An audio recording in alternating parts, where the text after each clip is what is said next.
Hi everybody, this is Linda and I'm back. Sorry for the delay in getting this video to you. When we left off the other day, I had asked you to go ahead and get your patterns cut out and to pin them onto your fabrics and cut out your underwear pieces. So I've done that. I've got the front cut out, the back cut out, and one liner cut out. Okay. So what I want you to do is take those three pieces, go ahead and just set your pattern pieces aside. And let's start by laying the front piece right side up on your work table. And I have all these rogue strings everywhere. Then take your back piece right side down. And when you read the instructions that Jennifer has written, she will say right sides facing. Some people will refer to it as right sides together, or RST. So right side, right side. It's a little harder to tell right side with this because it's plain, same on both sides, or so it looks. But it is the right side. Okay, then I'm going to go ahead and kind of get that side seam together. And you do want to get them lined up. I'm not sure if you can see it. It's probably a bad color for a video. But now, when you put your pins in, I am going to recommend that you break the rules that someone may or may not have taught you if you took home economics in school. We were taught to put our pins this way. The problem with that is we have to remove that pin when we come by with a sewing machine, and that allows bubbles to travel forward, making this end get off. So instead, let's just put our pins over here, and we're going to sew right past them. We're not going to take them out. Okay, and see how it allowed me to put some ease in here? And it's holding everybody down. This should stay quite nicely. Now I'm going to swing this around. And this is a crotch seam. There's the front. Here's the back. And at this point, we're going to add the liner. Now, your liner had an end that meets with these peaks on it, and the end that's got kind of cut off corners. My scissor malfunctioned on me, so this corner's not as nice as this one. But this is the end that goes into the crotch seam.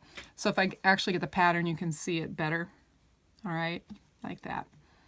And it is, let me show you. Here's the panty, the back, and when I lay this on there,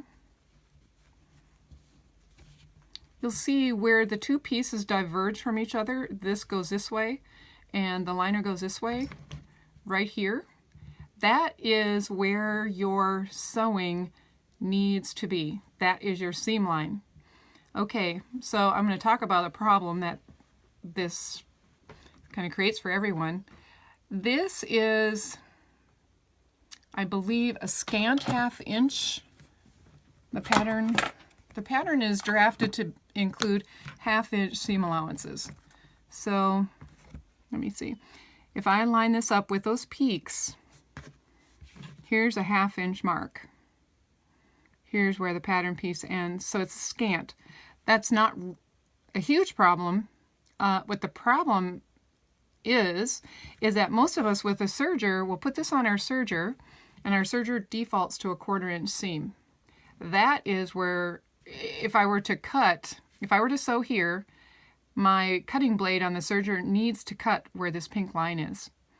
And I think from watching the Facebook group, what's happening is most of us are just letting this run alongside the edge of our blade, which means we've effectively moved our seam line to about here. That's a problem, and I'm going to show you an example of what happens in a minute when we do that. But I just want to talk about this difference. So when you're looking at your pattern that you got in your package, just know where this line comes to a peak and then comes back the other way, that exact spot is your seam line. So if you're not going to take a seam that is this big, you're going to have an issue. with the way things line up later. Again, I'll show you that. Okay, so now you would keep working your way around, pinning, and on all the seams, go ahead and put your pins parallel to where you're going to sew, and try to keep them, oh, look at that. That wouldn't have done me any good. Okay. And I think that there may be some kind of a problem with my pattern drafting or copying. It's off a little, but it's not going to be a problem, so no issue. All right, and then come around and do the side seam. I have already done that to a second pair, so I'm just going to skip ahead. And while you finish pinning, you could push pause and then rejoin me over at my sewing machine. Okay, I'm at my trusty serger, and I'm going to talk a little bit about the serger setup here. First of all, I like to go full speed, and when I go full speed, my serger jumps around, even though she had suction feet. Could have something to do with the fact I don't dust my table, I don't know. Anyway, she walked all over the place, so my husband attached this board to the bottom of my serger, took the suction feet off and screwed this to it, and then I can clamp that to my work table and I can go full speed ahead with no moving around. I don't have to chase my machine across the table anymore. So if anybody's got somebody handy and you have that issue, here's a good solution. All right, now what I'm going to do, I of course have calibrated my settings. You can see that for some reason I have had to up the tension on my left needle in order to get good contact. That's not going to be the case. Everybody's machine has their own personality. You need to do some testing. So for that, I recommend that you just hang on to a couple scraps, keep them close to your workstation. Let's run one through. I'm going to make sure I've got my stitch length on generous 3.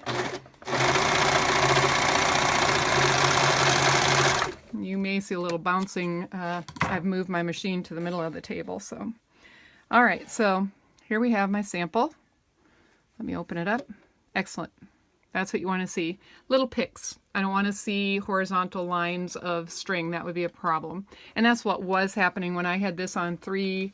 It just was not enough tension. So possibly the number of hours that have been put on this girl has something to do with that. Luckily we have a setting that'll help.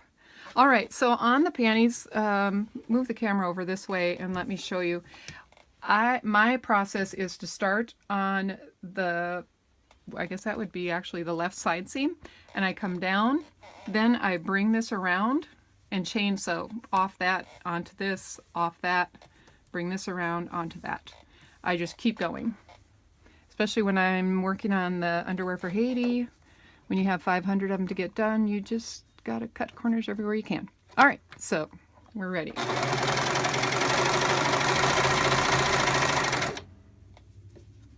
Yeah, sorry about that, Owie. Hope it's not grossing anybody out.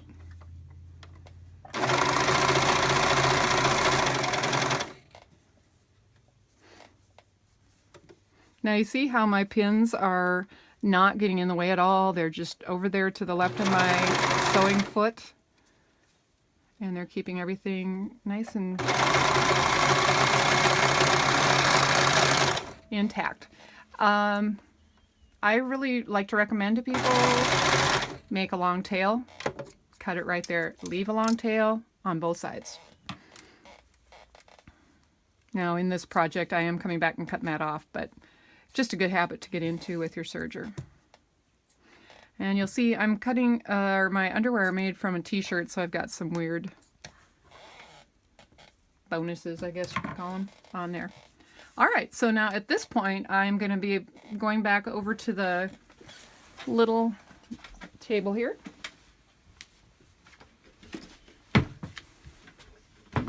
Take out the pins, and I'm going to show you.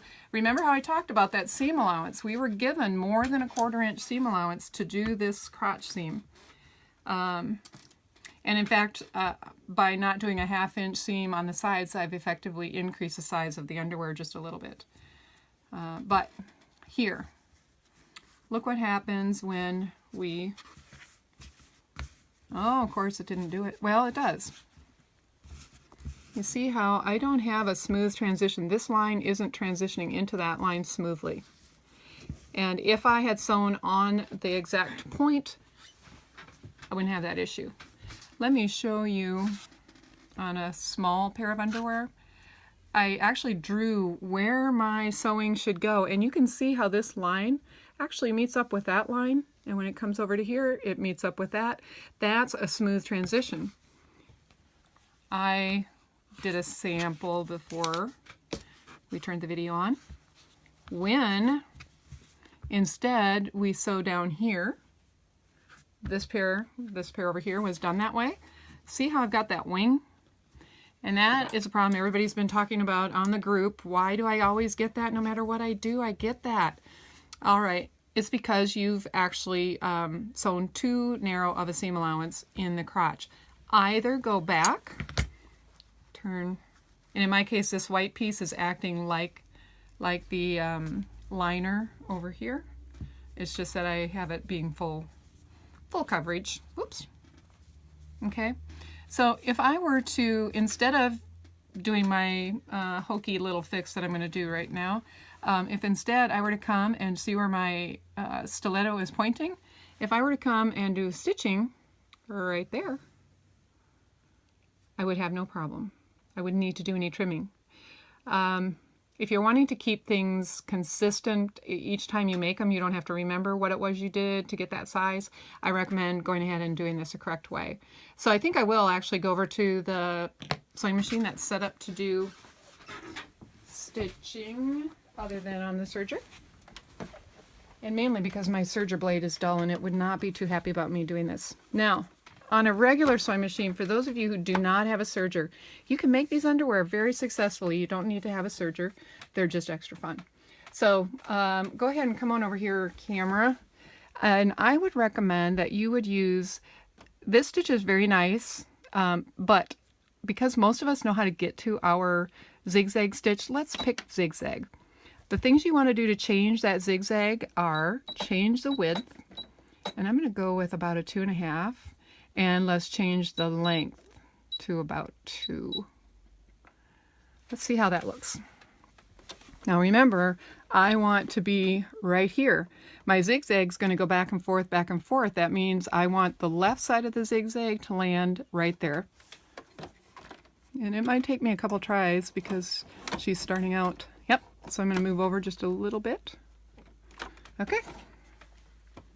If I can find the foot pedal. Oh, she doesn't want to go. Well, we're going to have to use this button. Oh, stop. Ah, pause.